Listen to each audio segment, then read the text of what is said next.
review from general chemistry that will have gone through the types of isomers, structural isomers, being isomers that differ in conductivity of atoms, and stereoisomers being isomers that have the same conductivity but a different 3D arrangement in space, which we broke down into categories. But there's another type of isomerism that doesn't require breaking of bonds in order to convert one isomer into the other isomer. And those are referred to as conformational isomers.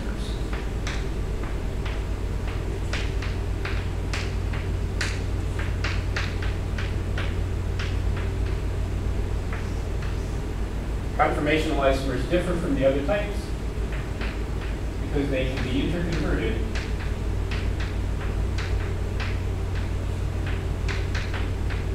by rotation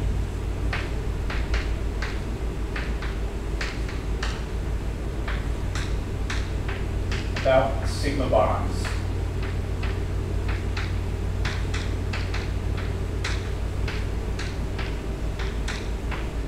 And in many cases, we're talking about carbon-carbon sigma bonds.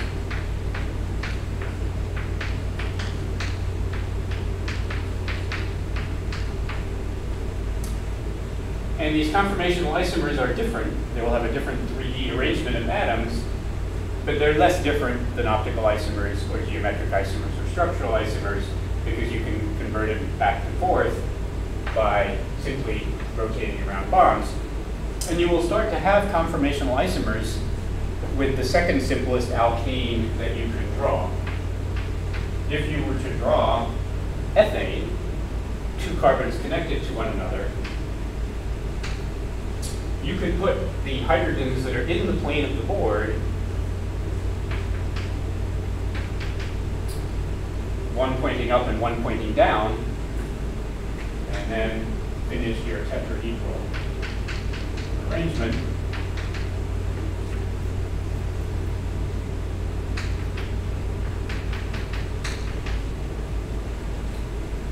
And this is referred to as a staggered isomer.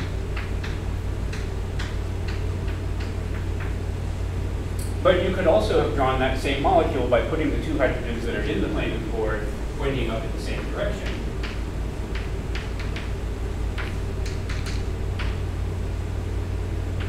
So those hydrogens are directly lined up with one another. And this is referred to as the eclipsed isomer. If you look at that molecule down the carbon-carbon bond, you'll see that the staggered isomer looks like this, where we've got the hydrogens that are kind of in the plane of the board represented in green here, this one pointing up, this one pointing down, and if I rotate it so I'm looking straight down the carbon-carbon bond, you'll see that these two atoms are opposite one another, and there's a 60-degree angle between the plane caused by the two carbons and the green hydrogen and the plane caused by the two carbons and the white hydrogen there. Whereas if I put the two hydrogens pointing straight up, when I look down that carbon-carbon bond, I've got these two hydrogens directly in line. So that's eclipsed, right? I can't see the back atom through the front atom. And there are 120-degree angles between the plane, or a 0-degree angle between the plane corresponding to this carbon-carbon hydrogen bond and this carbon-carbon hydrogen bond. So you can see it by drawing your standard dashed wedge structure, but we use a special way of looking at these molecules called Newman projections.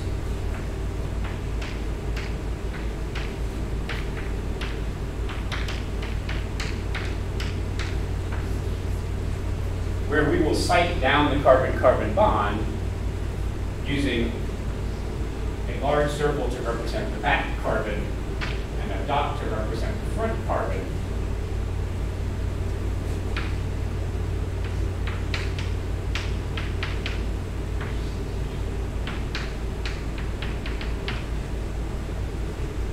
And then we will take lines off that dot.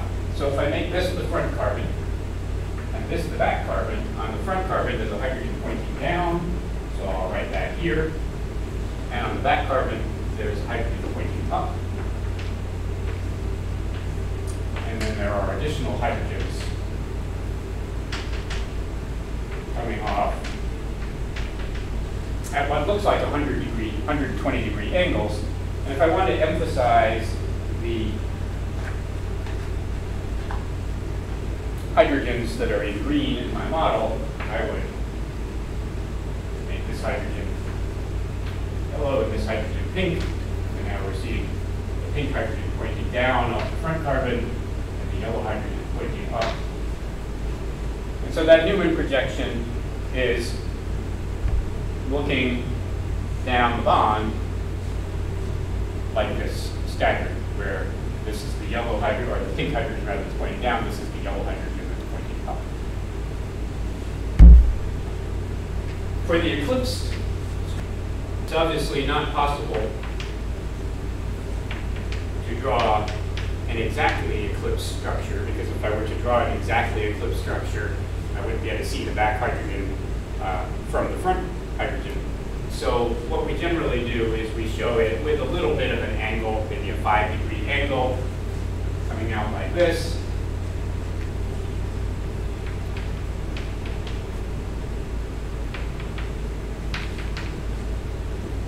So we know that this hydrogen is directly overlapped with that one, this hydrogen is directly overlapped with that one, this hydrogen is directly overlapped with that one, but we have them all just trailing a little bit, or just leading a little bit. Right? So that is the equivalent of looking at the model like this, except we're skewing it just a little bit, so you can see the, this is skewed a little bit like that, right? So you can actually see this one slightly leading the back, and this one slightly leading the back.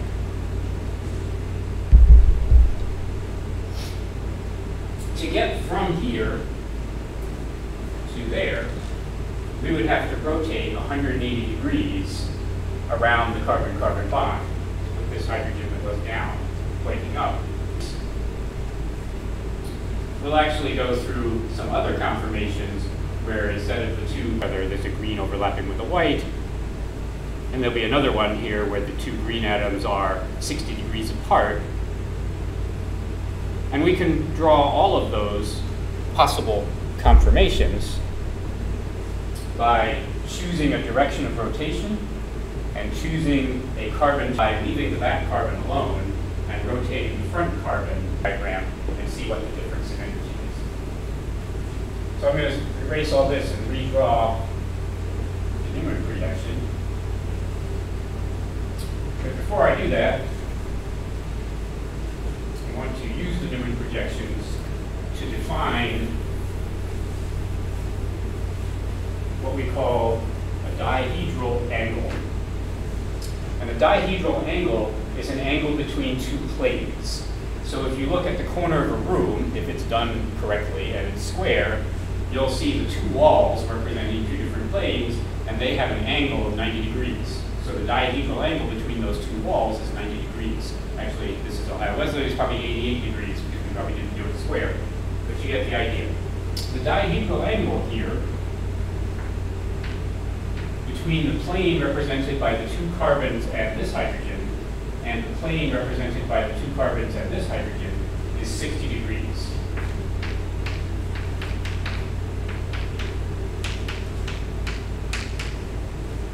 The dihedral angle between the plane represented by the yellow hydrogen and the two carbons versus the pink hydrogen here and the two carbons is 180 degrees.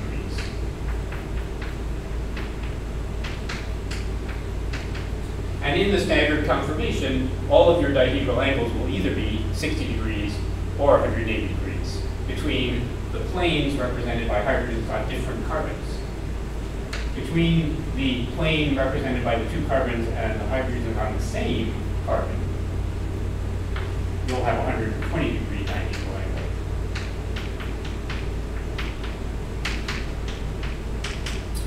But typically when we're worried about dihedral angles, we're actually worried about the dihedral angles between hydrogens on different carbons, 60 or 180. In the eclipse conformation, you have a dihedral angle of 0.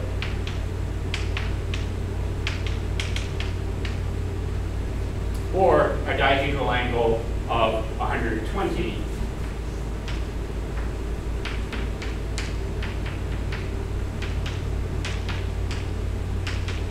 Where we're talking about the plane represented by the 2 carbons and the yellow hydrogen, which is on the back, versus the plane represented by the 2 carbons and this white hydrogen that's on the front carbon.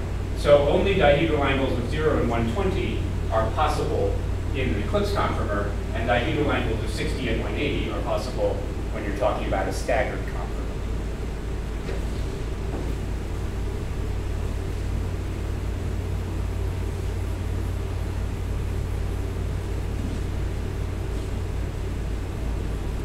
Generally, when we're drawing conformational isomers, we're only interested in drawing the maxima and the minima, the places where the gradient goes to 0 if you plot an energy diagram. So what I'm going to do now is I'm going to draw that I showed for the initial staggered conformer, where we had a yellow hydrogen pointing up and a purple hydrogen pointing down. This is a staggered conformer. And that will be in equilibrium with another conformation. So I'm going to take the front carbon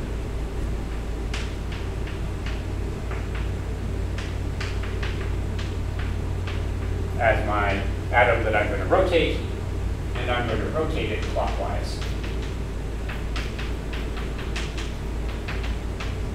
You can successfully draw all of the possible conformational isomers, which are also referred to as conformers or rotamers. You can draw all of those by choosing either carbon and by rotating in either direction. But it's very important that once you've chosen a carbon and a direction, you keep rotating that one in that direction all the way through. So we're going to refer to this as the 0-degree conformer. That's our starting point. And it's represented by this molecule right here, where I have my colored hydrogen pointing down and my colored hydrogen pointing up in a staggered conformation.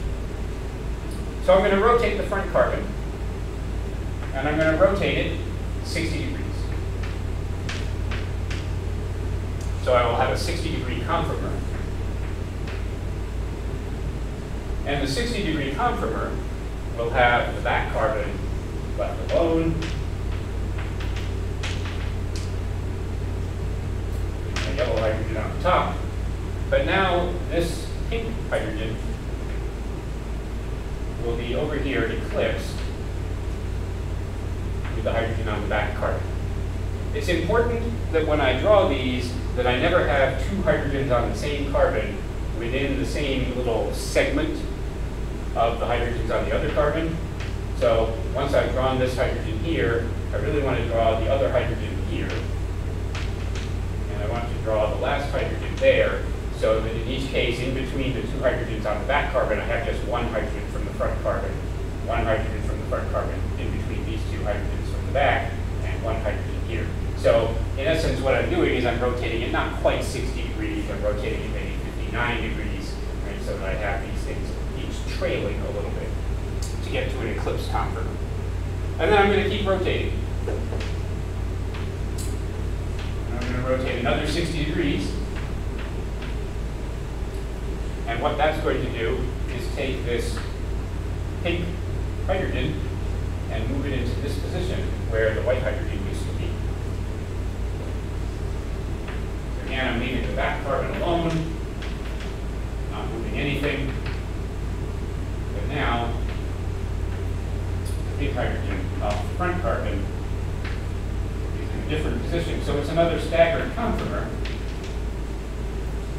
But it's a different staggered conformer than this one. Not really, right? Because these are all hydrogens, I just color-coded them.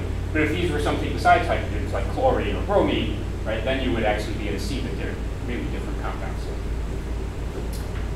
And I'm going to keep going. I'm going to rotate another 60 degrees to get to 180-degree conformer. Again, leaving the back carbon alone. But now rotating it so that this pink hydrogen will actually be eclipsed with the yellow hydrogen trailing slightly, and then also trailing slightly here, and trailing slightly there. You'll notice that when I draw these conformers, I don't actually have these line segments connecting. Right? This line segment is not starting from the same place as the one from the back. It's not quite parallel because I'm not very good at it, but if I was good at it, they would be roughly parallel. And so now we have another eclipse conformer. So we're alternating each 60-degree rotation. We end up going from staggered to eclipse, eclipse to staggered, rotating another 60 degrees to get to a 240-degree conformer.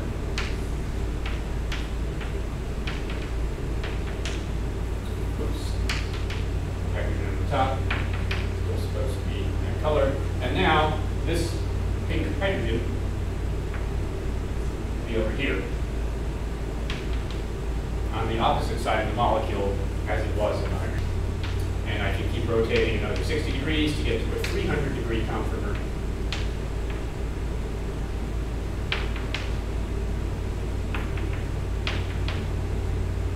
And you'll notice that this hydrogen will now go here.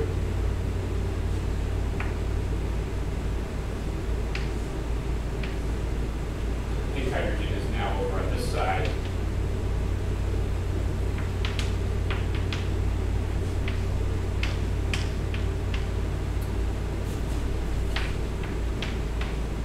And if I keep going and rotating another 60 degrees, hopefully you'll notice that that pink hydrogen would then come down here, which would put it right back where it started on the original conformation. We have the green hydrogen down and the green hydrogen up. We're rotating it clockwise by 60 degrees. So the green, here pink hydrogen is overlapping with that one, and this one here is overlapping there. Rotate it again. Now we have a 60-degree dihedral angle between these two hydrogens, right, with the front one on the left. Rotate it a little bit more. Right, now we have two colored hydrogens overlapping with one another. Rotate it again. Now we have the green hydrogen with the front hydrogen on the right. Right, there it was on the left. There it is on the right. And then we rotate it a little bit more.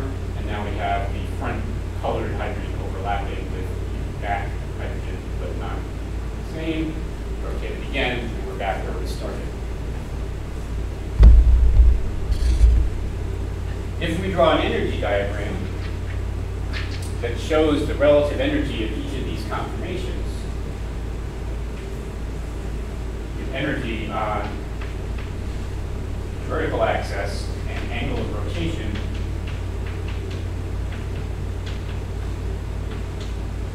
on the horizontal axis, we will see that we have a higher energy in our eclipse conformer than we do in our staggered conformer.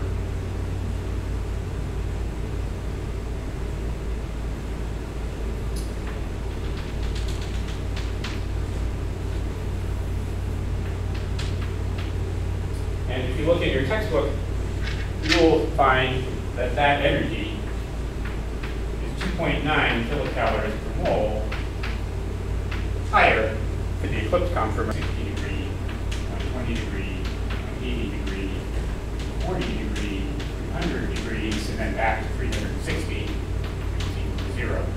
So there are in fact only two possible energies, either 0, no strain at all, or 2.9 kilocalories per mole at your maxima and minima. This is a high energy maximum. That's a transition state.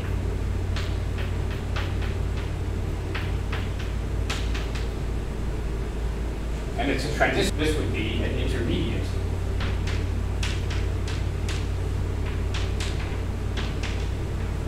Hopefully you remember from kinetics and general chemistry that a high energy inflection point where the gradient goes to 0 is called a transition state, and a low energy inflection point where the gradient goes to 0 is called an intermediate.